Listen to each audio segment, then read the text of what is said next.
Okay, so we are going to use SimulIDE to simulate Arduino hardware, and we're going to use the Arduino IDE to generate the software.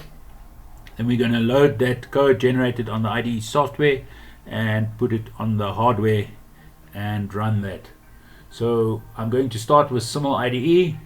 If I go here to About, you can see here's the version that I'm using.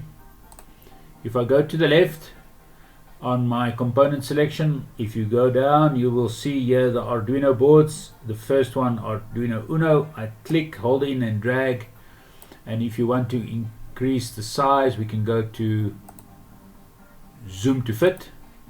On the left we will see on pin 13, here's the LED that we are going to control through software. So then I move over to my Arduino environment. Here we look at About to show you the version that I'm using here. I'm going to open the standard example, basic, the blink, and I can close this. Okay, so the standard blinking example. If I compile this, I will see at the bottom that it shows me the binary size, but not a lot of other information. What I need to do is to go to File, Preferences, and select the Show Verbose Output During Compilation. So I select that and I go OK. Now when I recompile, I'll see that there's much more information available here. What I'm actually looking for is where is the hex file located, and I can see here it says it's in my temp build 113 big number, and there I'll find this hex file, which I now need to load as firmware on my SimulIDE. Okay, so if you look at this, you can see this I'm using a Linux environment, but the process is exactly the same for Windows. Now if I go back to my SimulIDE, I right click on the board. Here at the top you'll see the Mega 328, some settings. Here I say load firmware.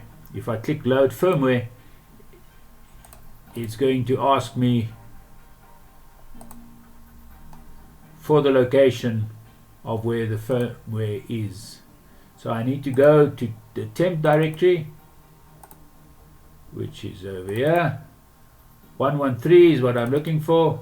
Here you'll see there's the blink CPP hex file. So there's the hex file that I need. So if I open that, it says here at the bottom that firmware successfully loaded. Now what's left to do is to run the simulation, which I get from this button, Start Simulation. And when I start that, here you'll see the LED blinking at 1 second intervals.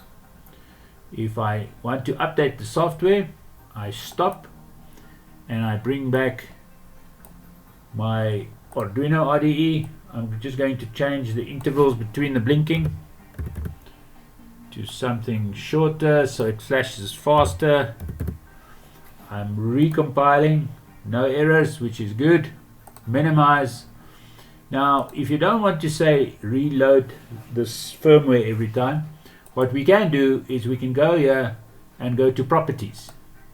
See here it's got the firmware position, and I can say reload hex at simulation start. So each time I start the simulation, it's going to load the most recent software. So when I go simulate, here you can see it's flashing much faster. Okay, I hope you find this helpful.